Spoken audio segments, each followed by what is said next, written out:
Hello everyone, welcome back to another video. This is the rapid revision class for the subject the Code of Civil Procedure 1908, the CPC 1908. और हमने अपनी पहली वाली जो हमने series चलाई हुई है रैपिड रिवीजन की, उसमें मैंने सेक्शन ऑफ पेटर्नल अथॉरिटी, जो ये सेक्शंस वाली जो अथॉरिटी होती है पेटर्नल अथॉरिटी, उसमें सेक्शन 1 to सेक्शन 103 बिल्कुल इंटरप्रिटेशन और नाइसली एक्सप्लेन कर दिए थे। ठीक है, कुछ बीच बीच में जो प्रोविजन छोटे थे वो बिल्कुल मीन नहीं आते तो वो छुड़वा दिए थे। अब हम आज वाली इसमें क्लास में या इतना टारगेट लेके चलेंगे कि जो हमारे पूरे 158 तक हैं वो ख़त्म हो जाए। ठीक है, मतलब हम उनको कंप्लीट कर पाए। ठीक है, तो हम without wasting a further second हम स्टार्ट करते हैं सेक्शन 104 ऑफ द सीपीसी से, जो कि है 104 orders from which appeal lies. अब कौन से ऑर्डर्स हैं जिनसे अपील लाई करती है, वो ये नीचे सारे जो ऑर्डर दिए होने इनसे अपील लाई करती है। ठीक है, मतलब जो केस के बीच में एक दीवानी मुकदमे के बीच में कोई ऑर्डर आया, उस ऑर्डर से, वो ऑर्डर बता रखा है उस ऑर्डर से अपील लाई करेगी या नहीं करेगी, तो जो नीचे ऑर्डर दिए गए ना इसमें करती है।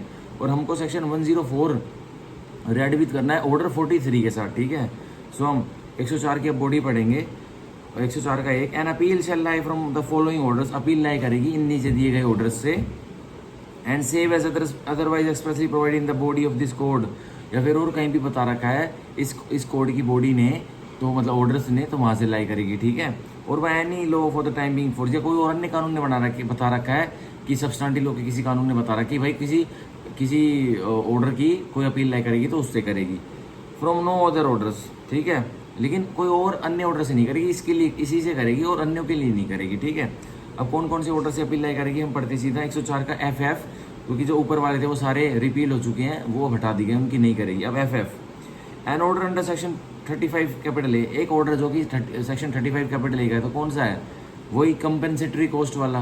किसी को भुगतान की कॉस्ट के लिए 50,000 रुपये तक बोला था, तो किसी के 50,000 रुपये का ऑर्डर हो गया कॉस्ट देने के लिए, भुगतान देने के लिए, तो वो उस ऑर्डर की अपील फाइल कर सकता है। ठीक है, अब FFA, an order under section 91 और 92 refusing leave to institute a suit of the nature refer to in section 91 92 as the case में भी, तो 91 और 92 से भी, जैसे वो 91 में तो पब्लिक न्यूसेंस वाला केस था, तो ये कह रहे हैं अगर पब्लिक न्यूसेंस का किसी ने केस डालना था टू और मोर पर्सन्स ने, और उनको रेफ्यूज कर देगा कि भाई हम नहीं, तुम नहीं डाल सकते, उनको रेफ्यूज कर मना कर दिया कि तुम पब्लिक न्यूसेंस का केस नहीं डाल सकते। या 92 में पब्लिक चैरिटीज़ का केस था कि 2 या 2 से अधिक व्यक्ति चैरिटी, कोई जो जिनका चैरिटेबल प्रॉपर्टी में उनका इंटरेस्ट है तो वो सूट डाल सकते हैं, तो उनको भी रेफ्यूज़ कर दिया गया था कि नहीं तुम भी नहीं डाल सकते, तो वो उस ऑर्डर की अपील कर सकते हैं। ठीक है, 91 और 92 वाले ऑर्डर की, जो refusing leave to institute the suit था। ठीक है, अब 104 का G, an order under section 95, कोई ऑर्डर था जो सेक्शन 95 में निकाला था, अब 95 में क्या दिया हुआ है, वही compensation for obtaining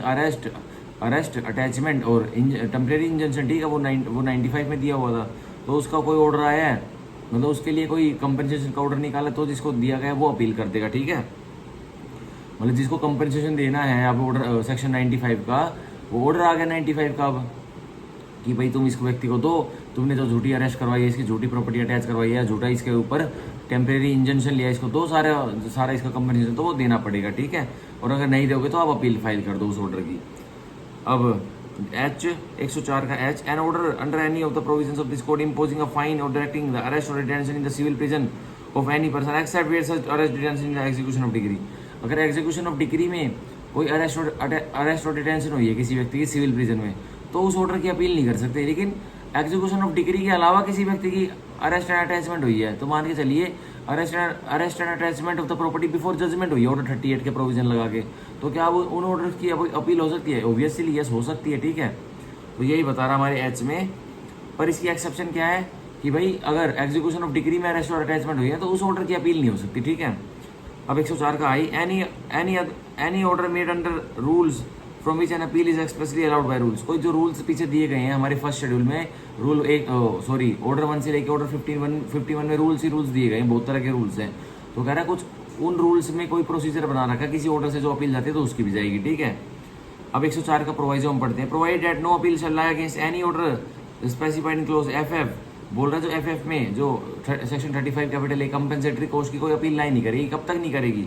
save on the ground that no order or an order for the payment of less amount or to have been paid, बस किस आधार पर नहीं करेगी कि भाई कंपेंसेटरी कॉस्ट की एप्लीकेशन लगाई थी पर कोई कॉस्ट नहीं दी, कोर्ट ने कोई कॉस्ट नहीं दी भाई जिसने लगाई होगी उस एप्लीकांट को, या फिर और an order for the payment of less amount, या फिर कॉस्ट तो दी लेकिन जितनी उसको अपेक्षा थी ना कि मेरे को इतनी कॉस्ट मिलनी है, कह रहा उतनी कॉस्ट नहीं मिली भाई। 50,000 तक उसको मिल सकती थी पर उतनी नहीं मिली अब उसको मिली मान के चलो 2,000 रुपये कॉस्ट दे दी, तो अब नहीं करेगा अपील, ठीक है, इस ग्राउंड पर ही बस। अभी 104 का हमारा हुआ, एक का प्रोवाइजो पूरा, 104 का 2 हम पढ़ते हैं। No appeal shall lie from any order passed in appeal under this section. No appeal shall lie from any order passed in appeal under this section. तो कह रहा है किसी व्यक्ति ने एक ऑर्डर की अपील की थी, किसी व्यक्ति के खिलाफ कोई ऑर्डर आ गया था, उसने उठा के उस ऑर्डर की अपील कर दी। तो मान के चलिए किसी ने ये सेक्शन 91 के ऑर्डर की अपील की थी कि उसको रेफ्यूज कर दिया गया था कि वो सूट फाइल नहीं कर सकता पब्लिक न्यूसेंस का, वो 2 या 2 से ज़्यादा व्यक्ति। तो कह रहा है अब अपील में, अब जहाँ पे अपील डाली थी उस कोर्ट ने भी एक उस अपील पे ऑर्डर कर दिया, तो कह रहा है उसकी भी अब अपील नहीं होगी, उस ऑर्डर की अपील नहीं होगी। मतलब एक सिंपल ऑर्डर की तो अपील हो जाएगी फर्स्ट टाइम पे, ठीक है, जो इनमें मेंशन है, जो ये ऑर्डर्स में अगर इन पे फॉल करता है तो कह रहा है वो अपील वाले ऑर्डर की अपील नहीं होगी, ये कह रहा है, इस पे बार लगा हुआ, ठीक है। कोई अपील नहीं की जाएगी उस ऑर्डर की जिस ऑर्डर की अपील, ठीक है, इस सेक्शन के तहत की है। जो 104 के तहत, मतलब मोटी मोटी बात आ गया ना 104 का, तो समझ में भाई ए वर्सेस बी एक कोई सूट डला हुआ था, तो अब उसमें कोई ऑर्डर पास हो गया, ए वर्सेस बी वाले सूट में कोई ऑर्डर पास हो गया, तो अब उसकी अपील डालनी है, बी को डालनी है उस ऑर्डर की अपील, और वो मान के चलो कंपनसेटरी कॉस्ट की अपील डालनी है उस ऑर्डर की कि भाई 35 कैपिटल ए की, ठीक है, किया तो उसे कॉस्ट दिलाई जाए नहीं दिलाई जाए, तो वो उसने एक ऑर्डर पास हो गया, कोर्ट ने कर दिया, तो अब क्या होगा, बी उसकी अपील करेगा सेक्शन 104 के तहत सब्सटेंटिव लॉ, सॉरी 104 में प्रोसीजर दे रखा है, 104 में लिखेगा कि भाई 35 कैपिटल ए के ऑर्डर की मैं अपील करता हूँ, और मैं उसने कर भी दी। तो कह रहा 35 कैपिटल ए भी अपेलेट कोर्ट ने जो अपेलेट कोर्ट उस ऑर्डर को सुन रहा था अपील में, उसने भी कोई ऑर्डर पास कर दिया अपेलेट कोर्ट ने, तो कह रहा अपेलेट कोर्ट के उस ऑर्डर की जो 35 ए में उसने पास किया, तो कह रहा उसकी अपील नहीं जाएगी, उस पर बार है, ठीक है। तो ये था हमारा 104। अब हम पढ़ेंगे 105 अदर ऑर्डर्स। अब अदर ऑर्डर्स की बात कर रहा है कि और किस पे अपील जा सकती है जो 104 में नहीं लिखे हुए। अब 105 का save as otherwise expressly provided no appeal shall lie from any order made by a court in the exercise of its original or appellate jurisdiction, but where a decree is appealed from any error, defect or irregularity in any order affecting the decision of the case may be set forth as a ground of objection in the memorandum of appeal, ठीक है। 105 का एक की अब हिंदी करते हैं, translation समझते हैं, इंटरप्रिटेशन समझते हैं। Save as otherwise expressly provided, जहाँ खुलकर बताया हुआ इस कोर्ट ने वहाँ तो बचा लेना, उसकी इज्जत करना, वरना ये पढ़ो। No appeal shall lie from any order made by court, कोई अपील नहीं लाई करेगी किसी भी ऑर्डर से जो कोर्ट ने मेड किया है, और कब मेड किया है, इन एक्सरसाइज ऑफ इट्स ओरिजिनल और एपेलेट जुडिक्शन, और कब उसकी क्षेत्रफल एक्सरसाइज करते वक्त दिया, कौन सा क्षेत्रफल, ओरिजिनल क्षेत्रफल या फिर एपेलेट क्षेत्रफल, ठीक है। बट कर सकती है ऑर्डर से भी अपील लाए, but where a decree is appeal from, जहाँ एक सूट से एक डिग्री आई थी उसकी अपील कर दी गई है, एक डिग्री मतलब एपेलेट कोर्ट में डिग्री पहुंचा दी गई है, अपील पहुंचा दी गई है। फ्रॉम एनी एरर, डिफेक्ट और इरेगुलरिटी इन एनी ऑर्डर की एक डिग्री की अपील हुई है, और उस डिग्री में एक ऑर्डर आया था ट्रायल कोर्ट में, और उस ऑर्डर में कोई डिफेक्ट था, कोई एरर था या इरेगुलरिटी थी, ठीक है। तो अब क्या होगा, affect the decision of the case, और उस ऑर्डर की वजह से डिग्री आई थी, वो उस ऑर्डर में कुछ ऐसा मतलब कुछ हेल्ड हो गया था, कुछ कोर्ट ने फाइंड आउट कर लिया था कि उसमें उस ऑर्डर में कोई डिफेक्ट था, एरर था, इरेगुलरिटी थी, तो उसकी वजह से अब डिग्री आई थी, जो कि एक आदमी को अब जो है एक आदमी को जजमेंट लेटर कहलाया जा रहा है, उस ऑर्डर की वजह से अफेक्ट हो गए थे, ठीक है। क्या अफेक्ट हो गए थे, डिसीजन ऑफ द केस, वो ऑर्डर कुछ ऐसा आ गया कि भाई पूरा का पूरा डिग्री उस ऑर्डर से निकल के आ गई, डिराइव हो गई, तो अब decision of the case affect हुआ ना उस ऑर्डर से, और उस ऑर्डर में थी डिफेक्ट, एरर, इरेगुलरिटी। तो ये कह रहा है may be set forth as ground of objection in the memorandum of appeal, तो जो ऑर्डर जो डिफेक्ट एरर और इरेगुलरिटी वाला जो ऑर्डर था, उसको अब सेट फोर्थ, कहाँ सेट फोर्थ किया जा सकता है, जब आप उस डिग्री की अपील डालोगे मेमोरेंडम ऑफ अपील में, अब उस ऑर्डर के बारे में भी आप लिख दोगे, तो अब वो आ सकता है, ठीक है। पर आपको बस यह शो करना पड़ेगा कि जी ये ऑर्डर, एक डिग्री में यह ऑर्डर आया था, मतलब एक मान के चलो कोई ऑर्डर आया था जो 104 में जो मेंशन नहीं करा था, कोई अलग से ऑर्डर आया था, तो मान के चलो कोई रेस जुडिकाटा का ऑर्डर आया था, और वो रेस जुडिकाटा का ऑर्डर जो आया वो मतलब वो हो गया, सेक्शन 11 का जो ऑर्डर निकला वो किसी उसमें कुछ डिफेक्ट हो गया, एरर हो गया, इरेगुलरिटी हो गई उसको समझने में, ठीक है। वो रेस जुडिकाटा नहीं बन रहा था, लेकिन फिर भी कोर्ट ने रेस जुडिकाटा लगा दिया और सूट को बार कर दिया, ठीक है, सूट को बार कर दिया। तो क्या हुआ, तो सॉरी रेस जुडिकाटा का इसमें नहीं आएगा, रेस जुडिकाटा का नहीं, तो मान के चलिए आप कोई ऑर्डर आया एक सूट में, ये छोड़ रेस जुडिकाटा, कोई ऑर्डर आया ए वर्सेस बी वाले सूट में कोई ऑर्डर आया, और वो ऑर्डर इतना इफेक्टिव था उस मान के चलिए कोई टेम्परेरी इंजंक्शन का ऑर्डर आया कि भाई इसको बी को अभी टेम्परेरी रूप से रोका जाता कि ये कंस्ट्रक्शन नहीं करेगा अपने हाउस पे। मान के चलिए ए वर्सेस बी के सूट में टेम्परेरी इंजंक्शन का ऑर्डर आया, एक ए के फेवर में टेम्परेरी इंजंक्शन दे दी कोर्ट ने, और उस टेम्परेरी इंजंक्शन वाले ऑर्डर से केस का डिसीजन हो रहा है, ठीक है। केस में उस डिग्री आ रही है परमानेंट इंजंक्शन वाले केस में जो डाला हुआ है ओरिजिनली, उसमें कभी टेम्परेरी इंजंक्शन ली होगी, बीच में कुछ कार्य रुकवाना होगा, तो अब उसका जो वो टेम्परेरी इंजंक्शन वाला ऑर्डर था उससे सीधी सीधी पॉइंट्स डिराइव हो रहे हैं और सीधा एक परमानेंट इंजंक्शन की डिग्री आ जाती है। तो सीधा सीधा आप केस को डिफेक्ट किया, क्योंकि उस टेम्परेरी इंजंक्शन वाले ऑर्डर में कोई एरर था, डिफेक्ट था, इरेगुलरिटी थी, ठीक है। तो ये कह रहा है जो परमानेंट इंजंक्शन की डिग्री से आप अपील डालोगे ना, तो आप उस ऑर्डर को आप क्वेश्चन में आप मेमोरेंडम ऑफ अपील में उस पर ऑब्जेक्शन उठा सकते हो, ये आपके पास आधार बन जाएगा। अब आप आपत्ति उठा सकते हो उस टेम्परेरी इंजंक्शन वाले ऑर्डर पे जो आपने परमानेंट इंजंक्शन वाली डिग्री से अपील करोगे, ठीक है। और ये आप ये बस ये कहोगे कि सर अगर ये ऑर्डर मेरे विरुद्ध में नहीं आता ना, इसमें अगर डिफेक्ट, एरर और इरेगुलरिटी नहीं होती, तो जो आज मेरे खिलाफ जो डिग्री पास हुई है, आज मैं इस पोजीशन में नहीं होता कि मैं जजमेंट डेटर बन जाता, नहीं, मेरे हालात कुछ और ही होते, क्या पता मैं विनिंग पार्टी हो जाता, मैं डिग्री होल्डर हो जाता, मैं ही कोई रिलीफ ले लेता, पर वो तब सुना जाएगा उसको, ठीक है।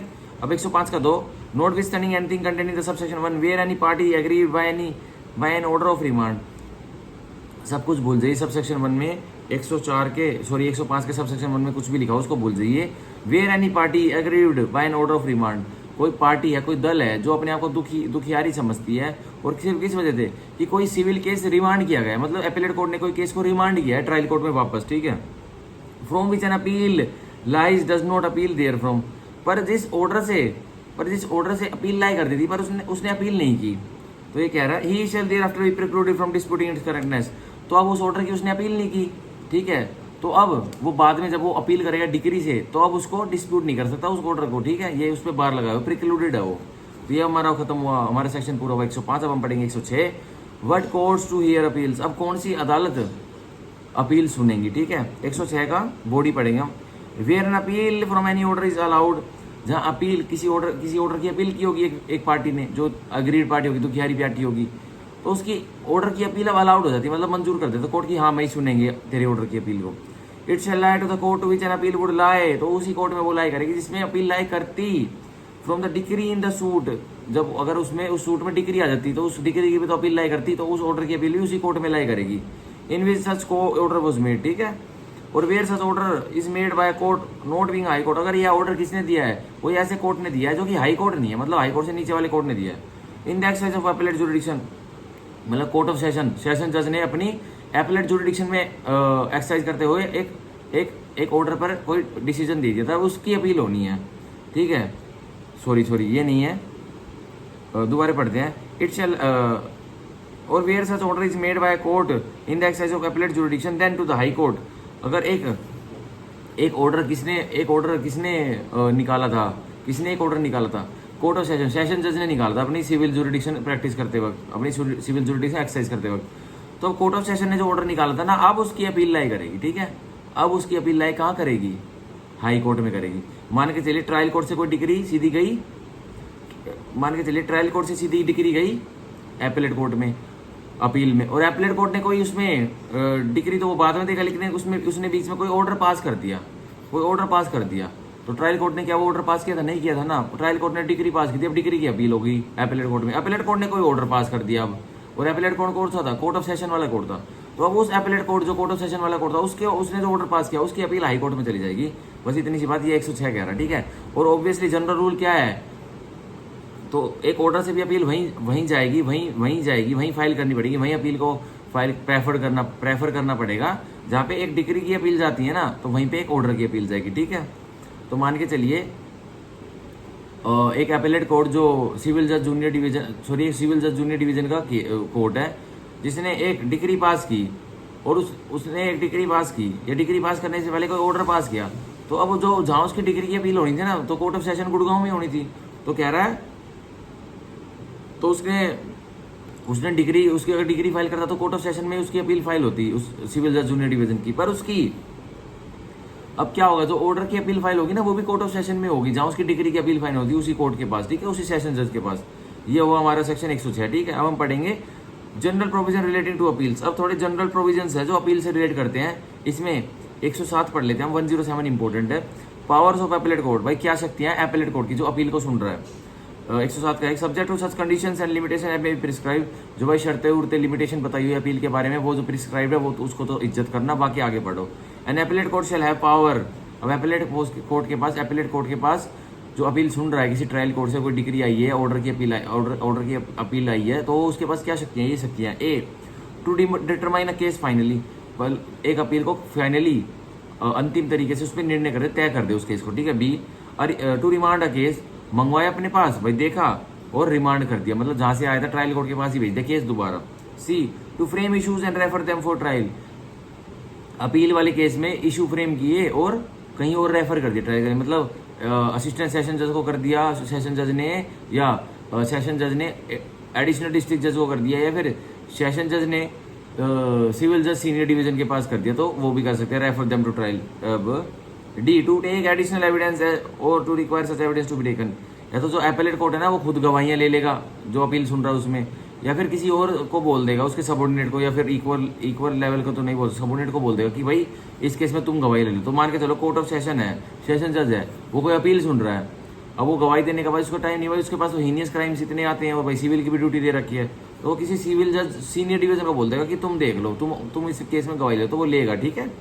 अब 107 का 2 सब्जेक्ट एज ऊपर सेड, भाई जो ऊपर बताएगा उसकी इज्जत करना, वरना ये पढ़ो। The appellate court shall have the same powers, तो एपेलेट कोर्ट के पास भी वो सेम शक्तियां रहेंगी, and shall perform as nearly as may be the same duties, और जितना हद तक हो सके परफॉर्म, वो क्या परफॉर्म करेगा, वो सेम दायित्व परफॉर्म करेगा, as are conferred and imposed by the court on court of original jurisdiction, जो कि इस कोर्ट ने सीपीसी ने कोर्ट ऑफ ओरिजिनल जुरिडिक्शन का मतलब जूनियर सिविल जज जूनियर डिवीजन को जितनी पावर दी हुई थी ना, एपेलेट कोर्ट के पास भी उतनी ही पावर है, ठीक है। In respect of suit institute दे रहे हैं, और किस संदर्भ में, जो कि सूट्स ट्रायल कोर्ट में इंस्टीट्यूट होते हैं ना फर्स्ट टाइम, उतनी जितने पास उनके पास पावर होती है सब कुछ करने की, सूट को तहस बहस करने की, सूट को डिसमिस करने की, वो करने की, एपेलेट कोर्ट के पास भी वही पावर एक्सरसाइज करेगा अपील के केस में, ठीक है। तो ये वो हमारा सेक्शन 107। अब 108 में प्रोसीजर भी दे रखा है, इससे भी क्वेश्चन बन जाते हैं, तो यह पढ़ लेते हैं। Procedure in appeals from appellate decrease and orders, अब एपेलेट डिक्रीज और ऑर्डर से क्या प्रक्रिया, मतलब भैया एपेलेट कोर्ट में कोई डिग्री आई है, ऑर्डर आया, उससे भी तो अपील अब करोगे, तो उसमें बता रखा है क्या प्रोसीजर अपनाया जाएगा, तो वो 108 में बता रखा है। The provisions of this part relating to appeals from original decrees, जो प्रोविजन इस पार्ट में दिए होते कौन से, अपील्स फ्रॉम ओरिजिनल डिक्रीज के, तो वो कौन से दिए होते हैं, 96 से 99 कैपिटल ए वाले, ठीक है। Shall so far as may be apply to appeals, तो वही अप्लाई हो जाएंगे उन अपील से जो कि एपेलेट कोर्ट की डिग्री और ऑर्डर से जाएंगे। ए फ्रॉम एपेलेट डिक्रीज, मतलब कोई एपेलेट कोर्ट में कोई डिग्री एपेलेट कोर्ट डिग्री करता है तो वही 96 से लेके 99 कैपिटल ए वाले रूल्स लग जाएंगे। B from orders made under this code or any special or local law in which a different procedure is not provided, कोई ऑर्डर सीपीसी के तहत कोई पास हुआ है, उस एपेलेट कोर्ट ने एपेलेट डिग्री में कोई ऑर्डर पास किया है, तो वही वो जो 96 से लेकर 99 ए में और जो ऑर्डर्स वाले हैं, जो ये 104 और 105 के रूल्स ये अप्लाई हो जाएंगे, या फिर और under any special or local law in which a different procedure is not provided, या फिर किसी स्पेशल या लोकल लॉ में कोई ऑर्डर निकाल दिया, भाई कोई केस सुन रहे होंगे तो मान के चलिए प्रोबेट एक्ट में या विल से रिलेटेड कोई केस सुन रहा होगा कोर्ट ऑफ सेशन अपील में, तो उसमें कोई ऑर्डर निकाल दिया, अब उसका प्रोसीजर कहाँ बताया हुआ है भाई, अगर इंसॉल्वेंसी एक्ट जो दिए उनमें प्रोसीजर बताया तो वो फॉलो होगा, नहीं हुआ तो कौन सा फॉलो होगा, नहीं हुआ तो ये सीपीसी वाले प्रोसीजर फॉलो जाएंगे जो ये होते हैं अपील्स वाले, ठीक है। यही कह रहा हमारा 108 का। अब 109 जो सेक्शन 109 है वो इंडेक्स बेस याद करना है, when appeal lie to the Supreme Court. अब जो हमारे सेक्शन 25 में तो हमें एप्लीकेशन लग रही थी सुप्रीम कोर्ट में ट्रांसफर वगैरह कराने के लिए केस, पर 109 में बस ये याद रखो कि एक अपील लाए सुप्रीम कोर्ट में कब करेगी, और इससे कनेक्ट कर लो ऑर्डर 45 को सीधा सीधा, ठीक है। अपील टू सुप्रीम कोर्ट, ठीक है। ऑर्डर 45 को सेक्शन 109 के बगल में लिख लो ऑर्डर 45, और इंडेक्स बेस याद रखो कि भाई सुप्रीम कोर्ट में अपील कब लाई करेगी, तो 109 में दिया हुआ है ऑर्डर उसका 45 है, और इसमें बॉडी में कोई जरूरत नहीं है, ये बाद में पढ़ना पड़ेगा जब मेंस के लिए हम प्रिपरेशन करेंगे, ठीक है। अब सेक्शन 110 रिपील्ड है, सेक्शन 111 रिपील्ड है, सेक्शन 111 कैपिटल ए में रिपील्ड है, सेक्शन 112 पढ़ने की कोई जरूरत नहीं है, कोई इसमें कुछ नहीं पूछता, ये सेविंग्स कर रहा है, मतलब इस अपील से सुनने से पहले अगर ये सीपीसी नहीं आया तो उससे पहले भी कोई चीजें थी, कोई वह मुकदमे का डिसीजन आया होगा ये सीपीसी आने से पहले 1908 से पहले, तो उसकी कह रहा है वो सेविंग कर रहा है कि अब उसकी कोई अपील नहीं जाएगी, जो डिसाइड हो गया होगा, ठीक है। अब हम पढ़ेंगे पार्ट 8 पढ़ेंगे, रेफरेंस रिव्यू एंड रिवीजन, ये बहुत इंपॉर्टेंट है, इसको समझेंगे और इसको हम इंटरप्रिटेशन में ट्रांसलेशन में समझते चलेंगे, ठीक है। तो 113, 114, 115 इसके बाद मैं देख लेता हूँ कितने इंपॉर्टेंट हमारे सेक्शंस है। पार्ट 9 हमें नहीं करना, कोई इतना ज़रूरी नहीं है, ठीक है। ये रूल्स कमेटी के बारे में बताता है। और इसके बाद हम सीधा करेंगे पार्ट 11 से करेंगे मिसलेनियस, फिर जो 132 और इम्पोर्टेंट होंगे वो कर लेंगे आज की वीडियो में, ठीक है। अब 113 reference, section 113 reference, index based question आ सकता है, पूछ लेंगे मैच द फॉलोइंग में रेफरेंस का कौन सा है, रिवीजन का कौन सा है, रिव्यू का कौन सा है, और पूछ लेंगे वो, ठीक है। क्वेश्चन तो बताना है, रेफरेंस का 113 है, रिव्यू का 114 है सेक्शन, और रिवीजन का सेक्शन 115 है, ठीक है। और इसके ऑर्डर पूछ लिए तो रेफरेंस का ऑर्डर कौन सा, तो सीधा बताना ऑर्डर 46 रेफरेंस का है, ठीक है। और रिव्यू का ऑर्डर पूछ लिया तो कौन सा है, ऑर्डर 47 रिव्यू का, ये बताना, ठीक है, प्री में। अब सेक्शन 113 वैसे तो रेफरेंस मेंस का टॉपिक है, मेंस में इसका शॉर्ट नोट्स आ सकता है, और रिव्यू के बारे में भी शॉर्ट नोट आ सकता है, और रिवीजन के बारे में मेंस में शॉर्ट नोट आ सकता है। प्री में तो बस आपसे यही पूछेंगे कि रेफरेंस होता क्या है, रिवीजन होता क्या है, रिव्यू होता क्या है, बस यही याद कर लो। अब जब मेंस की प्रिपरेशन करेंगे तब बताऊंगा इसके बारे में, ठीक है।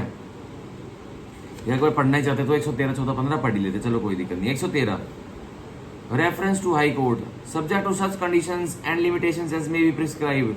अब जय भाई शर्तें उर्तें जो बताई गई हैं सीपीसी में, जो कंडीशन लिमिटेशन लगाई वो तो मानना, वरना ये पढ़ो। एनी कोर्ट में स्टेट अ केस, कोई भी अदालत एक केस स्टेट करेगी, किसको करेगी, and refer the same for the opinion of the high court, और उसी जो केस स्टेट करेगी उसको रेफर कर देगी, भिजवा देगी, किसके पास भिजवा देगी, हाई कोर्ट के पास भिजवा देगी, उच्च न्यायालय के पास। क्यों भिजवाएगी, and the high court may makes such order thereon as it think fit, और जब वो उसके पास हाई कोर्ट को रिसीव होगा वो स्टेटेड केस जो एक सिविल जज ने किया है या एक कोर्ट ऑफ सेशन के सेशन जज ने किया है, और उसको कोई दिक्कत आ गई केस को डिसाइड करते वक्त, कोई क्वेश्चन ऑफ लॉ उठ गया, तो रेफर करेगा केस को, स्टेट एक पेज पर अपना ड्राफ्टिंग लिखवाएगा कि क्या प्रॉब्लम आ रही है, और वो उच्च न्यायालय में भिजवा देगा जो उसको एक लॉ इंटरप्रिटेशन में कोई दिक्कत आ रही है, तो ठीक है। तो यह तो है 113 का जनरल यह कर देगा। और अब नीचे दे रखा है स्पेसिफिक किसको भेजेंगे और क्या उसमें लिख कर भेजेंगे, कौन सा, और जो रेफर वो स्टेट का केस करेंगे, और वो कौन सा केस होगा वो नीचे प्रोवाइजो में दे रखा है, ठीक है, वो पढ़ते हैं। अब 113 का proviso, provided where the court is satisfied, बताया गया जब अदालत संतुष्ट हो जाती है, that a case pending before it involves a question, कि जो केस एक दीवानी मुकदमा उसके समक्ष पेंडिंग है, उसमें एक क्वेश्चन है, एक प्रश्न है, और किसका है वो, as to the validity of any act, किसी कानून की वैलिडिटी के ऊपर ही क्वेश्चन उठ गया कि कानून सही है या गलत है, ऑर्डिनेंस, किसी ऑर्डिनेंस के ऊपर उठ गया कि ये ऑर्डिनेंस सही है या गलत है, और रेगुलेशन के ऊपर उठ गया, और of any provision contain in an act, या कोई उस एक्ट में, उस स्टैट्यूट में जो कानून है उसके अंदर कोई प्रोविजन है स्पेसिफिकली, उसके ऊपर प्रश्न उठ गया कि ये वैलिड भी है या इनवैलिड है, वो उठ गया, ठीक है। ऑर्डिनेंस और regulation, the determination of which is necessary for the disposal of the case, और उस क्वेश्चन का डिटर्मिनेशन उसका तय होना बहुत जरूरी है, तभी ये दीवानी मुकदमा तय होगा, ठीक है।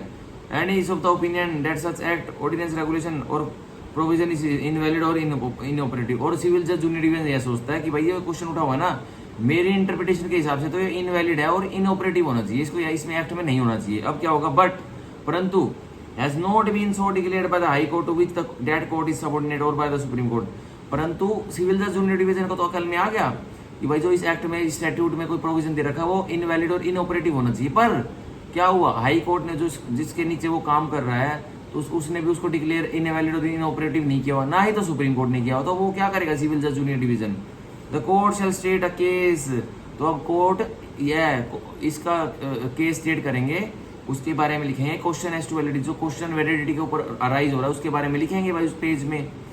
सेटिंग आउट इट्स ओपिनियन, अब भाई वो सिविल जज जूनियर डिवीजन की क्या राय है उस क्वेश्चन के बारे में, वो अपना आंसर भी लिखेगा, अपना ओपिनियन, अपनी राय भी लिखेगा उसके बारे में, एंड द रीजंस देयरफॉर, अपने कारण भी लिखेगा कि उसके यह सोचने के, यह इंटरप्रिटेशन करने के कारण क्या है वो लिखेगा, and refer the same for the opinion of the high court, और उसको केस स्टेट करके अपने रीजंस लिख के अपने ओपिनियन सेट आउट करके उस पेज पर, और उसको भेज देगा, किसको भेज देगा, हाई कोर्ट को भेज देगा, और हाई कोर्ट को क्यों भेजेगा, हाई कोर्ट की राय जानने के लिए, ठीक है। तो इसको बोलते हैं रेफरेंस प्रोसीडिंग, ठीक है। अब इसमें जो एक्सप्लेनेशन है 113 की इतनी इंपॉर्टेंट नहीं है, तो ये होता है रेफरेंस प्रोसीडिंग। तो मान के चलिए कोई एग्जांपल लेते हैं रेफरेंस का, एक सिविल जज जूनियर डिवीजन है गुड़गांव वाले, ठीक है, उनके पास कोई दीवानी मुकदमा चल रहा है, कोई सब्सटेंटिव लॉ उसमें यूज हुआ पड़ा है, इंडियन कॉन्ट्रैक्ट एक्ट मान लीजिए, इंडियन कॉन्ट्रैक्ट एक्ट का कोई सब्सटेंटिव लॉ यूज हुआ पड़ा है उसमें, और उसमें साथ के साथ स्पेसिफिक रिलीफ एक्ट से कोई स्पेसिफिक परफॉर्मेंस भी करवानी है, मान के चलिए कॉन्ट्रैक्ट की करवानी है, जब कॉन्ट्रैक्ट एक्ट के प्रोविजंस इन्वॉल्व है तो कॉन्ट्रैक्ट इन्वॉल्व होगा, वो स्पेसिफिक परफॉर्मेंस करवानी है कॉन्ट्रैक्ट की। तो अब इंडियन कॉन्ट्रैक्ट एक्ट में वो स्टैट्यूट है, वो एक्ट है, उसमें कोई एक क्वेश्चन अराइज हो गया, और ये क्वेश्चन अराइज हो गया क्या कोई particular section Indian contract act का है, कोई सेक्शन मान के चलो 5 सेक्शन 10 है, क्या वो सही है या वो क्यों सही नहीं है, क्या वो सही है या सही नहीं है। उसकी राय में तो सिविल जज जूनियर डिवीजन की राय में तो उसको इनवैलिड और इनऑपरेटिव अब तक हो जाना था, क्योंकि उसको ऐसा लगता है इंटरप्रिटेशन करते वक्त ये तो गलत है। लेकिन अब उसके पास क्या मजबूरी आ रही है, ना तो जिसके नीचे वो काम कर रहा है वो किसके नीचे काम कर रहा है, सिविल जज जूनियर डिवीजन गुड़गांव वाला, Punjab and Haryana high court के नीचे। तो ना तो Punjab and Haryana high court ने सेक्शन 10 आईसीए को हटाए हुआ, इनवैलिड और इनऑपरेटिव किया हुआ, ना तो honourable supreme court of India ने उसको इनऑपरेटिव और इनवैलिड किया हुआ। तो वो क्या करेगा, अब वो खुद से उसको नहीं हटा देगा, उस एक्ट से उसकी पावर ही नहीं है। तो वो अपने उस क्वेश्चन को, सेक्शन 10 के क्वेश्चन को स्टेट करेगा कि भाई मेरा किस विषय में यह क्वेश्चन उठा, और सेक्शन 10 को मैं मानता हूँ ये इनवैलिड और इनऑपरेटिव होना चाहिए, और अपने रीजंस भी रिकॉर्ड करेगा ऐसा वो क्यों मानता है इस रीजन के कि सेक्शन 10 इंडियन कॉन्ट्रैक्ट एक्ट को हट जाना चाहिए। और फिर कहाँ भिजवा देगा अपने उस क्वेश्चन को, उस पेज पर लिखकर हाई कोर्ट में भिजवा देगा। और हाई कोर्ट के पास क्या करने के लिए भिजवाएगा, उनकी राय लेने के लिए कि उनकी क्या राय है मेरे इस प्रश्न पर, और इस सेक्शन 10 आईसीए के इस मेरे प्रश्न पर। और क्योंकि ये इतना जरूरी है प्रश्न सोल्व करना, क्योंकि अगर यह सोल्व नहीं हो ना तो ये जो मेरे आगे दीवानी मुकदमा है ये कभी सोल्व नहीं हो सकता, ठीक है, इसका कभी डिस्पोजल नहीं हो सकता, निर्णय ही नहीं आ सकता इसमें जब तक ये क्वेश्चन सोल्व नहीं होगा। तो अब वो इसको बोलते हैं रेफरेंस प्रोसीडिंग। तो जूनियर जजेस ऊपर पहुंचाते हैं, सिविल जज जूनियर डिवीजन ही पहुंचा सकता है, सिविल जज सीनियर डिवीजन ही पहुंचा सकता है, कोर्ट ऑफ सेशन भी पहुंचा सकते हैं, किसके पास, हाई कोर्ट के पास, ठीक है। तो पर ये रिक्वायरमेंट्स पूरी होनी चाहिए, मतलब उनके ओपिनियन में वह क्वेश्चन पहले डिसाइड मतलब किया नहीं है, इनवैलिड और इनऑपरेटिव, कभी उसके बारे में कोई कार्रवाई नहीं की गई उस प्रोविजन के बारे में, ऐसा होना चाहिए वो, ठीक है। अगर कार्रवाई की गई है तो नहीं भिजवाएगा वो। अगर भाई कोई हाई कोर्ट ने उसको पहले उसके बारे में कुछ डिस्कस कर रखा है उसी क्वेश्चन के बारे में, तो भाई अपने पढ़, वो सिविल जज जूनियर डिवीजन भाई पढ़ जजमेंट और देख जजमेंट्स पढ़, तेरा काम है ये, तो ठीक है। ये होती है रेफरेंस प्रोसीडिंग। अब हम पढ़ेंगे सेक्शन 114 रिव्यू। अब रिव्यू बहुत इंपॉर्टेंट है, रिव्यू जानने के लिए सेक्शन को अच्छी तरह से पढ़ते हैं, ठीक है। सॉरी, अब सेक्शन 114 रिव्यू सब्जेक्ट है सफरसेड, जो ऊपर बता दिया ना 100 उसमें 113 में रेफरेंस के कह रहा उसको तो मानना और आगे पढ़ो। ये any person considering himself aggrieved, कोई भी व्यक्ति अपने आप को दुखियारा समझता है, और किससे समझता है, इनसे समझता है। ए बाय डिग्री और order from which an appeal is allowed by this code but from which no appeal has been preferred, कोई डिग्री आ गई है किसी सूट से, और कोई एक दीवानी मुकदमे में कोई ऑर्डर निकल आया है, और वह इस कोर्ट ने सीपीसी ने उसको डिग्री से अपील भी अलाउ कर रखी है, और ऑर्डर की अपील भी अलाउ कर रखी है कि वो कर सकता है, और उसने कोई अपील की नहीं है उस व्यक्ति ने, ठीक है। तो वो क्या करेगा, बी बाय डिग्री और order from which no appeal is allowed by this court, कोई डिग्री और ऑर्डर आया है किसी सिविल सूट में और उसकी कोई अपील अलाउड नहीं है, तो वो क्या करेगा दुखियारा व्यक्ति, aggrieved person. C by decision on a reference from a court of small causes, अब कोई कोर्ट ऑफ स्मॉल कॉजेज ने कोई रेफरेंस भेजा था हाई कोर्ट में, वही 113 में। अब जो रेफरेंस हाई कोर्ट ने ओपिनियन भेज के डिसाइड करके भेज दिया कोर्ट ऑफ स्मॉल कॉजेज में, अब फिर भी उस कोर्ट ऑफ स्मॉल कॉजेज ने मतलब, अब कोर्ट ऑफ स्मॉल कॉजेज को तो लग रहा है मैं तो भाई अच्छा डिसीजन सुना रहा हूँ, पर दुखियारे व्यक्ति को लगता है कि कोर्ट ऑफ स्मॉल कॉजेज ने जो रेफरेंस आया था ना उस हिसाब से डिसीजन नहीं सुना है, मतलब अब उस रेफरेंस को भी गलत इंटरप्रिटेशन दे दी कोर्ट ऑफ स्मॉल कॉजेज ने। तो अब वो क्या करेगा, वो दुखियारा व्यक्ति may apply for a review of judgment to the court which pass the decree, तो अप्लाई कर देगा कि जो आपने जजमेंट, जो आपने निर्णय निकाला है ना, उसी कोर्ट में अप्लाई करेगा जिसने निर्णय निकाला है, कि इस निर्णय की रिव्यू हो, मतलब इसको दोबारा देखा जाए, परखा जाए दोबारा से, ठीक है। और मेड द ऑर्डर, या उस कोर्ट ने डिग्री निकाली थी, मतलब जजमेंट निकाली थी, या उस कोर्ट ने उस दीवानी मुकदमे में कोई ऑर्डर निकाला था, उसके रिव्यू भी हो सकता है। तो मतलब सीधी सीधी बात है, रिव्यू जजमेंट का भी हो सकता है और रिव्यू ऑर्डर का भी हो सकता है, ठीक है।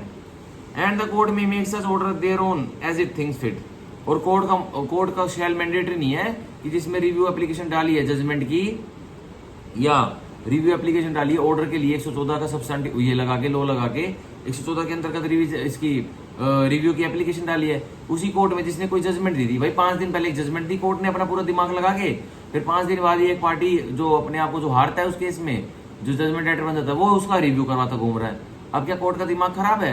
5 दिन पहले तो मैंने जजमेंट दी है भाई, मैंने अपना एप्लीकेशन ऑफ लीगल माइंड, अपना कोग्निजेंस लेके, संज्ञान लेके, अपने जो मेरे को लो आता है उसी से तो जजमेंट दी होगी, अपने घर के मतलब की काफी किताबों में से तो लिखवानी दी होगी जजमेंट। तो क्या करेगा, आपको क्या लगता है, क्या वो रिव्यू एप्लीकेशन को अलाउ करेगा? कभी भी नहीं करेगा, ठीक है। अगर भाई एग्रीड पार्टी उसको सेटिस्फाई कर देती है कि अगर मेरी सिचुएशन, जो इस सिचुएशन में आज मैं हूं, मैं जजमेंट राइटर बनना पड़ा हूं, अगर तो आप ये वाला पॉइंट इसमें हेल्ड कर देते हैं ना, जो मैं बताऊंगा आपको, अगर मैं जो बताऊंगा आपको, तो मेरी सिचुएशन यह नहीं होती, मेरी सिचुएशन डिग्री होल्डर की जगह होती है आज, तो हो सकता है कि रिव्यू 0.1% अलाउड हो जाए, 0.1% नहीं 50% हो जाती है अलाउड। ऐसे में अगर वो ये बताता कि सर जो आपने ये जजमेंट निकाली है, ये ऑर्डर निकाला है, तो अगर मैं जो आपको चीज़ रिव्यू में अब बताऊंगा, तो वो वैसे तो रिव्यू में बताने की कोई जरूरत नहीं है, लेकिन फिर भी कोर्ट चांसेस दे देता है, तो मेरी सिचुएशन यह नहीं होती, आज मैं जजमेंट राइटर नहीं होता, मैं तो डिग्री होल्डर की जगह होता। ठीक है, तो यह होता है 114 रिव्यू, बहुत इंपॉर्टेंट है। ठीक है, मेंस के लिए इंपॉर्टेंट है ये टॉपिक, प्री के लिए बस तो इंडेक्स वाइज टॉपिक है। अब सेक्शन 115 115 सीपीसी रिवीजन बहुत इंपॉर्टेंट है। अब 115 का एक, the high court may call for the record of any case, अब उच्च न्यायालय किसी भी केस को मंगवा लेगा। ठीक है, कहाँ से मंगवा लेगा, पढ़ते हैं, which has been decided by any court subordinate to such high court, जो कि एक कोर्ट ने डिसाइड किया है, और वो कोर्ट कौन सा कोर्ट है, उच्च न्यायालय से कोई नीचे का कोर्ट है, मतलब सबऑर्डिनेट कोर्ट है। मतलब उच्च न्यायालय के नीचे वाले कोर्ट कौन कौन हो सकते हैं, कोर्ट ऑफ सेशन का कोर्ट है कोई भी जिले का, सिविल जज सीनियर डिवीजन का कोर्ट है कोई भी जिले का, सिविल जज जूनियर डिवीजन का कोई कोर्ट है कोई भी जिले का, उसने वह डिसाइड किया है। ठीक है, and in which no appeal lies thereto, और उस जो कोर्ट ने डिसाइड किया ना, उससे कोई अपील लाई नहीं करती, उससे कोई अपील ही नहीं करती उस जजमेंट से, उस डिसीजन से। ठीक है, and if such subordinate court appears, और उस सबऑर्डिनेट कोर्ट को भाई जो अब हाई कोर्ट में एप्लीकेशन लगाएगा रिवीजन की, कि भाई हमको रिवीजन करानी है, और हाई कोर्ट को लगता है कि उस सबऑर्डिनेट कोर्ट ने क्या किया है, क्या दिखता हुआ किया है उसने, हाई कोर्ट उसको पकड़ता है, मतलब पकड़ता क्या है, हाई कोर्ट सोचता है हाँ भाई, अब एप्लीकांट बताएगा कोर्ट में, रिवीजन एप्लीकेशन डालेगा कि वो बताएगा, तो अपने केस को ओपन तो करेगा, बताएगा कि भाई हम क्यों रिवीजन पिटीशन फाइल करना, हमने क्यों रिवीजन एप्लीकेशन फाइल की, तो बताएगा कि भाई सबऑर्डिनेट कोर्ट ने यह किया है। अब ये नीचे बताऊंगा क्या क्या किया। A, to have exercise jurisdiction not vested in it by a law, कोई कानून ने उसको जुरिडिक्शन क्षेत्रफल नहीं दे रखा था, तो वो भी उसने एक्सरसाइज कर दी। मान के चलिए कोई सिविल जज जूनियर डिवीजन ने, सिविल जज सीनियर डिवीजन ने, कोर्ट ऑफ सेशन ने कोई टैक्सेशन लॉ का मैटर निपटा दिया, डिस्पोज कर दिया, तो क्या कानून ने उसको सिविल जज को दे रखा था कि तुम टैक्सेशन के मैटर देख सकते हो, टैक्सेशन के मैटर टैक्सेशन ट्राइब्यूनल देखता है, सिविल जज या कोर्ट ऑफ सेशन नहीं देखते, तो वो हाई कोर्ट उसके रिकॉर्ड को मंगवा लेगी। B, to have failed to exercise jurisdiction so vested, तो अब कोई जुरिडिक्शन दी हुई थी कानून ने उसको, उसके अंदर कोई समाई हुई थी, वेस्टेड का मतलब समाई हुई थी। ठीक है, उसके अंदर समाई हुई थी कानून ने, तो अब उसको फिर विफल हो जाता है, वो जुरिडिक्शन नहीं एक्सरसाइज कर पाता। तो मान के चलिए कोई टेरिटोरियल जुरिडिक्शन दी थी, कोई टेरिटोरियल जुरिडिक्शन उसको दी थी कि आप भाई कोर्ट ऑफ सेशन, आप सेशन जज, आप सिर्फ गुड़गांव के केसेस देखोगे, आप गुड़गांव के केसेस देखोगे। ठीक है, टेरिटोरियल जुरिडिक्शन क्या बना दी कानून ने उस कोर्ट ऑफ सेशन पे, कि आप गुड़गांव के सिविल मुकदमे देखोगे, और वो क्या करता है, कोई पार्टी आती है, प्लेंटिफ आता है, सूट फाइल करता है, बोलता है no I will not entertain it. क्यों भाई, फेल हो गए, अब तुम विफल हो गए, तुमको जो जुरिडिक्शन दी थी कोर्ट ने, तुमने वो फेल कर दी, विफल हो गए, तुमने क्यों उसका केस एंटरटेन नहीं किया, तो उसकी भी रिवीजन हो जाएगी। अब रिवीजन ने बस भाई ऑर्डर तो पास करेगा, बस इधर मुंह से थोड़ी बोल देगा कि I will not entertain it.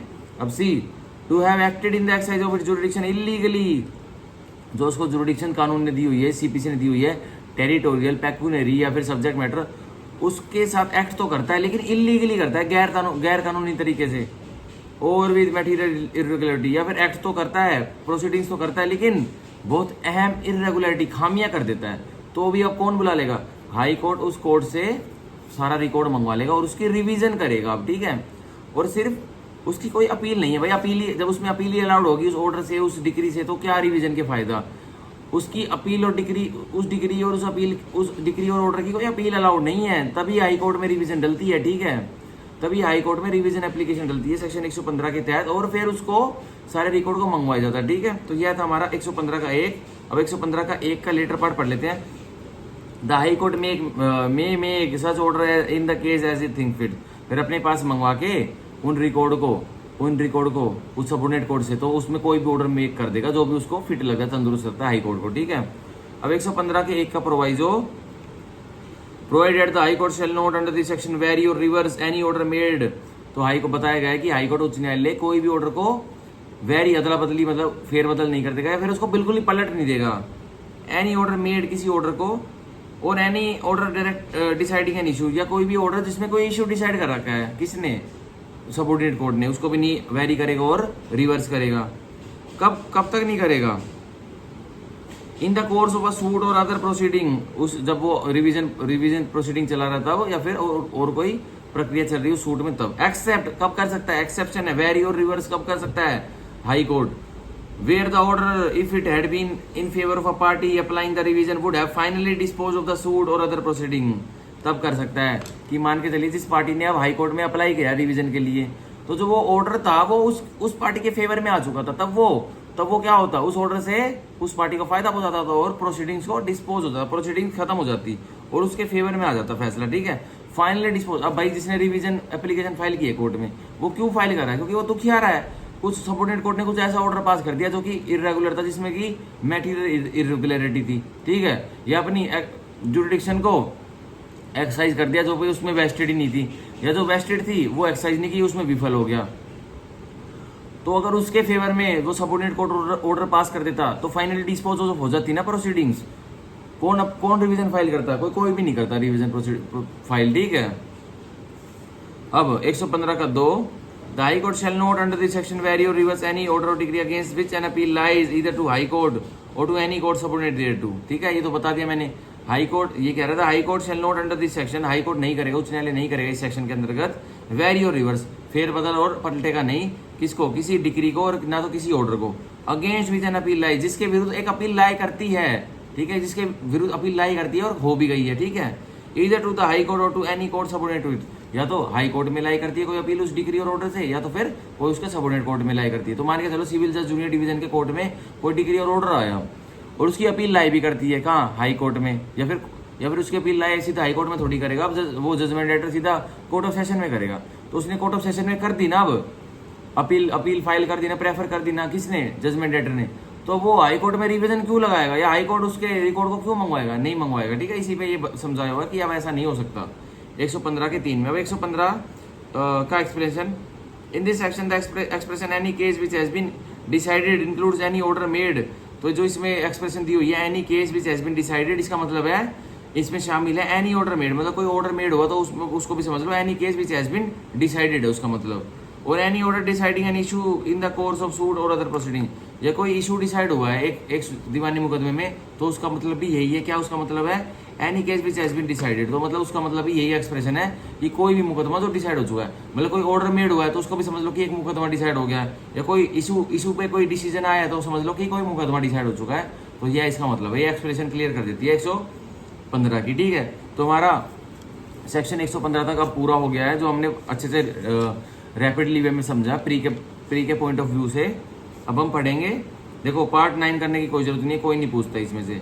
ठीक है, अब पार्ट 10 जो रूल्स हैं, इसमें से भी बस सेक्शन 123 में से सेक्शन 123 में से प्री में क्वेश्चन आ सकते हैं, और इसको हम कर लेते हैं कि इसमें कौन कौन मेंबर्स होते हैं। तो मोटा मोटा मैं ऊपर से बताता हूँ कौन कौन इसमें मेंबर्स होते हैं। तो सेक्शन 123 हम कर लेते हैं, इसमें बता रहा है। अब सीधा हम 115 के बाद सेक्शन 123 करें, क्योंकि बीच वाले इतने इंपॉर्टेंट नहीं है, लेस इंपॉर्टेंट है, वो मतलब है ही नहीं इंपॉर्टेंट, कभी क्वेश्चन नहीं आया उनसे।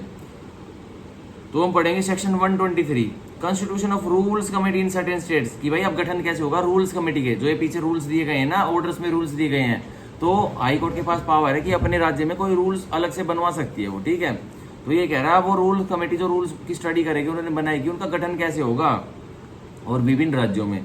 तो 123 का हम पहला पढ़ते हैं, sub section 1, a committee to be called the rule committee. इस कमेटी को क्या बोला जाएगा? रूल्स कमेटी बोला जाएगा। ठीक है, shall be constituted at the town which is in usual place of sitting of each of high court. अब वो कमेटी कौन से टाउन में, कौन से शहर में गठन किया जाएगा? जिस टाउन में हाई कोर्ट स्थापित है किसी राज्य का। जैसे Punjab and Haryana high court ने कोई सीबीसी के अंदर कोई ऑर्डर्स में कोई रूल्स ऐड करवाने हैं, कोई नए रूल्स ऐड कराने अपने राज्य के रिलेटेड, अमेंडमेंट करवानी है, तो अब रूल्स कमेटी कहाँ गठन होगा?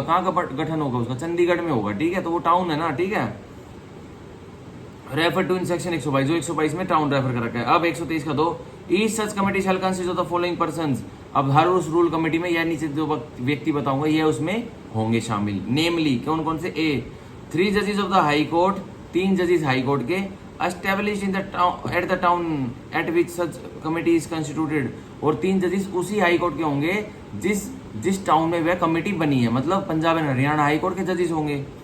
One of whom at least has served as a district जज, और उन 3 जजेस हाई कोर्ट के एक तो एटलीस्ट डिस्ट्रिक्ट जज रहा हुआ है उनमें से, मतलब डीजे रहा हुआ है, और अ डिविजनल जज, या फिर उनमें से एक या तो डिविजनल जज रहा हुआ है फॉर 3 years, और डीजे भी वो 3 साल से, मतलब 3 साल उसके ऊपर रहा हुआ है, और जो डिविजनल जज है वो भी उससे, मतलब जो या तो डीजे या फिर डिविजनल जज, एक व्यक्ति तो होना चाहिए उन 3 व्यक्तियों में से, और उसको 3 साल का एक्सपीरियंस होना चाहिए एज अ डीजे और डिविजनल जज, तभी वो रूल्स कमेटी में शामिल हो सकता है वो एक व्यक्ति। अब 2 व्यक्तियों की बात नहीं हो रही। B 2 legal practitioner enrolled in that court, तो 3 तो जज ले ली थी हाई कोर्ट के, जिनमें से एक तो डीजे रह चुका है या फिर डिविजनल जज रह चुका है, और 3 साल तक। और अब b 2 legal practitioner enrolled in that court, और जो Punjab and Haryana high court में दो वकील हैं वो भी उस रूल्स कमेटी में लिए जाएंगे। तो कितने मेंबर हो गए यहाँ तक हमारे? टोटल 5 मेंबर्स हो गए रूल कमेटी में। सी अ जज of a city civil court subordinate to that high court, अब एक जज लिया जाएगा जो सिविल कोर्ट है, सिविल कोर्ट का कोई जज न्यायाधीश है, दीवानी कोर्ट का, दीवानी अदालत का, जो कि हाई कोर्ट से सबऑर्डिनेट है। तो मान के चलो Punjab and Haryana high court के नीचे तो दुनिया भर के वो आते हैं, सबऑर्डिनेट कोर्ट्स आते हैं, वही पूरे पंजाब के डिस्ट्रिक्ट कोर्ट के सबऑर्डिनेट कोर्ट वो आगे, जजेस आगे, और पूरे हरियाणा के आगे। तो मान के चलिए कोई गुड़गांव में से कोई सिविल जज बुला लिया, तो मान के चलिए कोई कोर्ट ऑफ सेशन का कोई सेशन जज बुला लिया, तो कह रहा है वो भी शामिल हो जाएगा उसमें, ठीक है। तो कितने मेंबर हो गए हमारे पास भाई? 3 तो जजेस थे, 2 लीगल प्रैक्टिशनर, 2 और एक, अब एक जज ये बुला लिया, सिविल कोर्ट सबऑर्डिनेट वाला बुला लिया, ठीक है। तो कितने हो गए हमारे पास? 6 हमारे पास अब मेंबर्स हो चुके हैं रूल्स कमेटी में। अब 123 का 3, the members of each such committee shall be appointed by the high court, तो जो सदस्य होंगे अपॉइंट नियुक्त होंगे रूल्स कमेटी के, वो कौन अपॉइंट करेगा, कौन नियुक्ति करेगा उनकी? हाई कोर्ट करेगा, उच्च न्यायालय करेगा, ठीक है। We shall also nominate one of their members to president, और ये जो 6 व्यक्ति हैं जिनको रूल्स कमेटी का सदस्य बनाया गया, ये आपस में चुन के आपस में एक व्यक्ति को अपना प्रेसिडेंट बना लेंगे, अपने मुखिया बना लेंगे, ठीक है, प्रेसिडेंट बना लेंगे। तो यह हुआ हमारा 123 का 3। अब 123 का 4, each member of any such committee shall hold office for a period of May prescribe bye the high court, तो हाई कोर्ट जितना पीरियड उनको बता देगा ना, उनका ऑफिस का कार्यालय का टाइम उस रूल्स कमेटी में उतने टाइम तक चलेगा, ठीक है। And whenever any member retires, resigns, dies or ceases to decide the state in which the committee was constituted or becomes incapable of acting as a member of the committee, the said high court may appoint another person to be a member in his stead। तो कह रहा है कोई member था rule committee का, पहले तो high court ने उसको नियुक्त कर लिया, तो कभी बाद में जाके वो रिटायर हो जाता है, मतलब भाई अगर हाई कोर्ट का जज था तो 62 साल तो लिमिट होती है हाई कोर्ट के जज की, कह रहा 62 से ऊपर हो गया तो वो रिटायर हो गया, तो अब वो जाएगा तो कोई नया मेंबर सदस्य रूल्स कमेटी में शामिल हो जाएगा, जब तक कि रूल्स नहीं बन पाते हैं नए।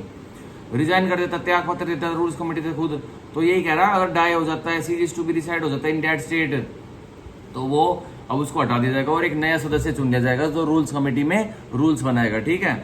अब हम पढ़ेंगे 123 का 5, there shall be a secretary of each such committee, अब उस रूल्स कमेटी में एक सेक्रेटरी भी होगा, ठीक है, वो shall be appointed by the high court, और उस सेक्रेटरी को हाई कोर्ट उच्च न्यायालय अपॉइंट करें, नियुक्ति करेंगे। And shall receive such remuneration as may be provided in this behalf by the state government, और उस सेक्रेटरी को रेम्यूनरेशन मिलेगी, तनख्वाह मिलेगी, और किस हिसाब से मिलेगी, जो राज्य सरकार उसे बता देती है, जो राज्य सरकार उस सेक्रेटरी को तनख्वाह देगी।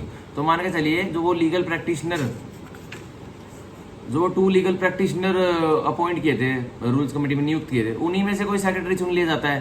तो भाई लीगल प्रैक्टिशनर ना तो हाई कोर्ट का जज है, ना डिस्ट्रिक्ट कोर्ट का जज है, मतलब ना हाई कोर्ट का जज है, ना कोई सबऑर्डिनेट कोर्ट का जज है, तो उसको तनख्वाह तो मिलनी नहीं, ठीक है। तो अब उसको तो पैसे तो मिलेंगे उस लीगल प्रैक्टिशनर उसको वकील को, जो कि उसमें दिया हुआ है, क्योंकि रूल्स कमेटी में लिया हुआ है, उसको भाई वो वकालत कर ले, रूल्स बना ले, तो रूल्स कमेटी में ले लिए तो उसको पैसे देगी राज्य सरकार, ठीक है। तो यही कह रहा है 123 का मोटा मोटा हमने सारा 123 पढ़ लिया, सेक्शन 123 सीपीसी का। तो उसमें हमारे मोटे मोटे कितने मेंबर्स हो गए थे रूल्स कमेटी में? 3 तो जजेस हो गए थे, 2 वकील हो गए थे, 1 जज हो गया था सिविल कोर्ट का जो हाई कोर्ट से सबऑर्डिनेट था, तो 6 हमारे ही हो गए थे, ठीक है। तो इन 6 में से एक को तो चुन लिया जाएगा प्रेसिडेंट, और एक को चुन लिया जाएगा सेक्रेटरी, तो ये है, ठीक है। और सेक्रेटरी की सैलरी राज्य सरकार देगी, और प्रेसिडेंट की क्यों नहीं दे रही है? प्रेसिडेंट की क्यों नहीं दे रही है? अगर भाई मान के चलो प्रेसिडेंट ही उनमें से चुन लिया उस वकील को, तो क्या उसकी सैलरी मिलेगी? तो वो ऑब्वियसली इम्प्लाइड है, तो सेक्रेटरी को मिल रही है तो प्रेसिडेंट को तो मिलेगी, ठीक है, ठीक है। तो ये हमारा सेक्शन 123 सीपीसी पूरा। अब हम पढ़ेंगे, देख लेता हूं कौन सा इंपॉर्टेंट है। अब हम सीधा इसके 123 के बाद सीधा हम 132 पढ़ेंगे, मिसलेनियस पे आ जाते हैं हम पार्ट 11 पर, जो इसमें अब इम्पोर्टेंट है हम वो पढ़ेंगे, ठीक है। फिर हमारा सारा खत्म हो जाएगा, ये सीपीसी के पैटर्न अथॉरिटी हम आज ही खत्म कर देंगे, ठीक है। चलो इसमें पहले ये पढ़ लेते हैं पार्ट 11 का मिसलेनियस का सेक्शन 132 हम पढ़ते हैं। Exemption of certain women from personal appearance, माफी है, बिल्कुल बिल्कुल नहीं आना, कोर्ट में हाजिरी नहीं देनी इन विभिन्न महिलाओं को, और किससे, पर्सनल हाजिरी से, उनकी कोर्ट में कोई हाजिरी की नीड नहीं है, ठीक है। अब 132 का एक, women who according to the customs and manners of the country, महिलाएं जो हिंदुस्तान के रीति रिवाजों के अनुसार क्या करती हैं, और not to be compelled in appear in public, उनको कोई विवश नहीं कर सकता कि उनको जनता जनार्दन के बीच में आना पड़ेगा, ठीक है, वो पर्दा नशीन लेडी है। Shall be exempt from personal appearance in the court, तो वो उनको माफी मिलेगी, वो अब उनको पूरी एग्जाम्पशन है कि उनको नहीं आना पड़ेगा, अपनी पर्सनल हाजिरी नहीं दिखानी पड़ेगी, कहाँ, कोर्ट में, अदालत में, ठीक है। 132 का 2, nothing herein contained shall be deemed to exempt such women from arrest in execution of civil process in any case in which arrest of the women is not prohibited by this court. तो ये बता रहा है CPC ने एक पर्दा नशीन lady का arrest होना है, और उसका अरेस्ट क्यों होना है, एग्जीक्यूशन प्रोसीडिंग में होना है, ठीक है। उसने कुछ भाई देना होगा, उसके खिलाफ किसी ने केस फाइल किया होगा, और उसको अब वो अपनी सेटिस्फेक्शन देनी है भाई, अपने पैसे पूसे जो भी डिग्री होल्डर को देने हैं। और इस कोर्ट ने बिल्कुल भी नहीं बोला हुआ कि पर्दा नशीन लेडी को आप अरेस्ट नहीं कर सकते, भाई बिल्कुल कर सकते हो, ठीक है। तो यही कह रहा है, अब उसको अरेस्ट कर लिया जाएगा, ये मत मानना कि वो पर्दा नशीन लेडी तो उसको अरेस्ट नहीं किया जाएगा, ठीक है। तो ये 132 का 2 हुआ, दोबारा पढ़ लेते हैं एक बार 132 का 2, nothing here in content shell be deemed, यहाँ जो 132 में जो 132 के 1 में जो कुछ भी दिया हो ना, उसको मत मानना कि है भी हो जाएगा, यह नहीं होगा, क्या, टू एग्जाम्प्ट सच वुमेन की छोड़ दिया जाएगा उस महिला को from arrest in execution of a civil process, कि उसकी गिरफ्तारी नहीं होगी, और किसमें, एक सिविल प्रोसेस को एग्जीक्यूट करते वक्त बिल्कुल हो जाएगी। इन एनी केस, इन एनी किसी भी केस में, किसी मुकदमे में, दीवानी मुकदमे की एग्जीक्यूशन प्रोसीडिंग्स में, in which the arrest of women is not prohibited by this court, अगर इस कोर्ट ने प्रोहिबिट कर रखा है तब उसकी एग्जीक्यूशन एप्लीकेशन में भी उसकी अरेस्ट नहीं होगी, अगर नहीं कर रखा तो हो जाएगी उस पर्दा नशीन लेडी की गिरफ्तारी, जो कि पब्लिक में अपीयर नहीं होती है उसकी, तब भी हो जाएगी, उसको दीवानी कारागार में भेज दिया जाएगा। तो यह था हमारा 132। अब 133 हमारा बहुत इंपॉर्टेंट है, इससे प्री में बहुत बार क्वेश्चन बने, यह पढ़ लेते हैं। एग्जाम्पशन ऑफ अदर पर्सन्स, अब छूट है इन अन्य व्यक्तियों को, इनको भी एग्जाम्पशन मिली हुई कि इनकी भी गिरफ्तारी नहीं हो सकती। The following person shall be entitled to exemption from personal appearance in court namely, अब जो नीचे दिए गए व्यक्ति हैं, जो नीचे मैं पढ़ाऊंगा, ये वाले व्यक्ति वो वाले हैं जिनको अदालत में आप हाजिरी इनकी नहीं मांग सकते, ठीक है। सब 1, द प्रेसिडेंट ऑफ इंडिया, राष्ट्रपति जी जो भारत के, उनकी हाजिरी आप कोर्ट में नहीं, उनको नहीं बुला सकते। सब 2, the vice president of India, जो उपराष्ट्रपति, उनको नहीं बुला सकते। 3, the speaker of the house of people, जो स्पीकर है लोकसभा के, उनको नहीं बुला सकते। क्या डिप्टी स्पीकर को बुला सकते हैं, ऑब्वियसली बुला सकते हैं, इसमें लिखा नहीं है, ठीक है। 4, the minister of the union, जो केंद्र के मंत्रिमंडल के मंत्री हैं, उनको भी नहीं बुला सकते, जैसे जिनको ये कैबिनेट पोर्टफोलियो मिला उनको भी नहीं बुला सकते, जैसे फॉर एग्जांपल निर्मला सीतारमन हो गया, मनोहर लाल खट्टर हो गया, जिनको अभी मिली है, उनको भी आप कोर्ट में नहीं हाजिरी उनकी कर सकते, चाहे उनके विरुद्ध कोई भी दीवानी मुकदमा फाइल हुआ पड़ा हो, ठीक है। 5, द जजेस ऑफ द सुप्रीम कोर्ट, सर्वोच्च न्यायालय के जजेस को भी आप कोर्ट में नहीं बुला सकते, चाहे उनके ऊपर कोई भी दीवानी मुकदमा फाइल हुआ पड़ा हो पर्सनली भी, ठीक है। 6, the governors of the state or and the administrator of the UTs, जो केंद्र शासित प्रदेश है उनके राज्यपालों को, या फिर जो केंद्र शासित प्रदेश है उनके एलजी, जो लेफ्टिनेंट जनरल गवर्नर होते हैं, लेफ्टिनेंट गवर्नर होते हैं, या एडमिनिस्ट्रेशन संभालते हैं जो केंद्र शासित प्रदेशों का, उनको भी आप कोर्ट में हाजिरी नहीं दिला सकते, ठीक है। Next, the speakers of the legislative council, the speaker of the state legislative assemblies, जो अब स्पीकर है किसके, विधानसभा के, उनको भी आप नहीं बुला सकते। क्या डिप्टी स्पीकर विधानसभा को बुला सकते हो, बिल्कुल बुला सकते हैं, लिखा नहीं हुआ कहीं भी, बुला सकते हैं उनको। अब next 8, the chairman of the legislative councils, अब विधान परिषद के जो चेयरमैन हैं उनको भी आप नहीं बुला सकते, कहाँ, कोर्ट में हाजिरी दो, नहीं बुला सकते। Next, the ministers of the states, जो राज्य के मंत्रिमंडल के मंत्री हैं, उनको भी आप कोर्ट में नहीं बुला सकते, ठीक है, जो राज्य मंत्री हैं। नेक्स्ट, द जजेस of the high courts and, जो उच्च न्यायालय के जजेस हैं, न्यायाधीश हैं, उनके ऊपर कोई सिविल प्रक्रिया चालू हो तो कोर्ट में उनको भी कोई नहीं बुला सकता कि आप आइए और अपनी हाजिरी दीजिए, ठीक है, फुल बार है। अब 11, the person to whom section 87B applies, अब वो एलियन एनिमी वाले 87 कैपिटल बी में दिए हुए हैं, उन पर्सन को भी आप नहीं बुला सकते, ठीक है। तो इसमें एक कॉन्सुलर और ये बाहर वाले एम्बेसी वाले हैं जो अप्लाई होते हैं, ये इनको नहीं बुला सकते आप, ठीक है। अब सेक्शन 133 का sub section 3, when any person claims the privilege of सब एग्जामिशन, कोई व्यक्ति, जो ये 11 मैंने पॉइंट्स पढ़ाए 133 के 1 में, कोई ऐसा व्यक्ति है जो प्रिविलेज को क्लेम करता है, भाई प्रिविलेज ही तो है भाई, आप इतने स्पेशल हो, आपको कोई कोर्ट में नहीं बुला रहा, आपके ऊपर चाहे 100 करोड़ की मनी रिकवरी का केस है, लेकिन आपको कोर्ट में नहीं बुलाया जा रहा, तो आप स्पेशली तो हुए, आम व्यक्ति के ऊपर 100 करोड़ का केस फाइल हो जाए, दीवानी मुकदमा, उसके उसके घर वाले भी कोर्ट में पहुंच जाएंगे कि भाई क्या मैटर है, क्या मैटर है, क्या दिक्कत है। लेकिन भाई किसी को जो ये वाले व्यक्ति जो मैंने अभी 11 पॉइंट्स बताए, इन 11 व्यक्तियों का जो अभी डेजिग्नेशन गिनवाया, इनको नहीं बुलाया जा रहा। तो ये ऑब्वियसली प्रिविलेज तो क्लेम कर ही रहे हैं। तो यही कह रहा है and it is consequently necessary to examine him by commission. तो ये जरूरी हो गया है कि इन व्यक्तियों को कमीशन के द्वारा परीक्षा लेनी है, इनकी मतलब कमीशन इशू हो गया, इनकी परीक्षा लेनी है, इनकी गवाही वही लेनी है, इनका कथन कोई रिकॉर्ड करना है। ही शैल पे the cost of that commission. तो ये व्यक्ति जो प्रिविलेज ले रहे हैं, राष्ट्रपति, उपराष्ट्रपति, राज्यपाल, ठीक है, स्पीकर, चेयरमैन, मिनिस्टर, ये वाले सब क्या करेंगे, कमीशन की कॉस्ट पे करेंगे, उसका भुगतान करेंगे कि भाई जितने पैसे लगे। चाहे राष्ट्रपति भवन में, अब तमिलनाडु से कोई कमीशन हुआ है लागू कि राष्ट्रपति भवन में जाके भाई राष्ट्रपति जी की स्टेटमेंट लेनी है, तो अब वो कमीशन का खर्चा आएगा। भाई तमिलनाडु से फ्लाइट में बैठेगा, 20,000 की तो फ्लाइट, होटल वोटल में रुकेगा, और फिर या फिर कोई व्यक्ति नहीं भेजा, कोई वैसे कमीशन भेज दिया, तो उसका खर्चा देना पड़ेगा जो प्रिविलेज क्लेम कर रहा है उसको।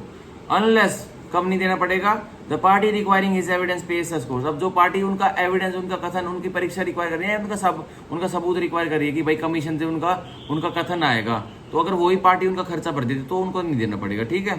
तो यह हमारा कंप्लीट सेक्शन 133 पूरा। अब हम पढ़ेंगे section 134, arrest other then in execution of a decree.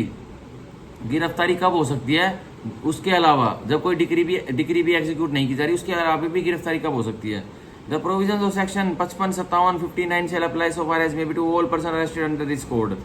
तो जो सेक्शन 55 के, सेक्शन 57 के, सेक्शन 59 के प्रोविजंस हैं, वो ही उन व्यक्तियों पर अप्लाई हो जाएंगे जो व्यक्ति अरेस्ट किए गए हैं सीपीसी के कोड के द्वारा, मतलब इस कोड के तहत, ठीक है।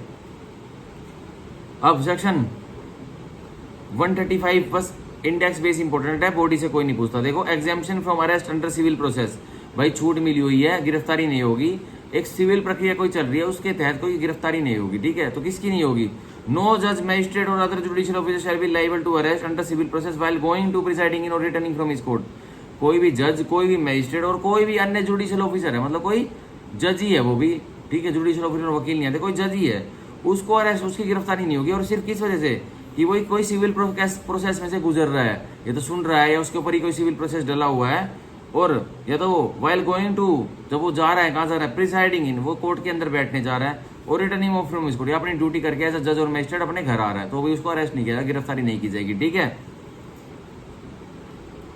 अब 135 का 2, where any matter is pending before a tribunal. जब कोई एक मुकदमा, एक दीवानी मुकदमा पेंडिंग है किसी ट्राइब्यूनल के सामने, ट्राइब्यूनल कौन से होते हैं, जैसे भैया टैक्सेशन ट्राइब्यूनल, लेबर ट्राइब्यूनल, उसके समक्ष पेंडिंग है, हैविंग जुरिडिक्शन दे रहे हैं, और उसकी जुरिडिक्शन भी है उस ट्राइब्यूनल की देखने में, सुनने में उस मुकदमे को, और बिलीविंग इन गुड फेथ। और वो ट्राइब्यूनल क्या सोचता है, अच्छे विश्वास में बिलीव करता है, यकीन करता है, क्या डेट एज सच जुरिडिक्शन की, उसके पास जुरिडिक्शन है ये वाली क्या कुछ करने की।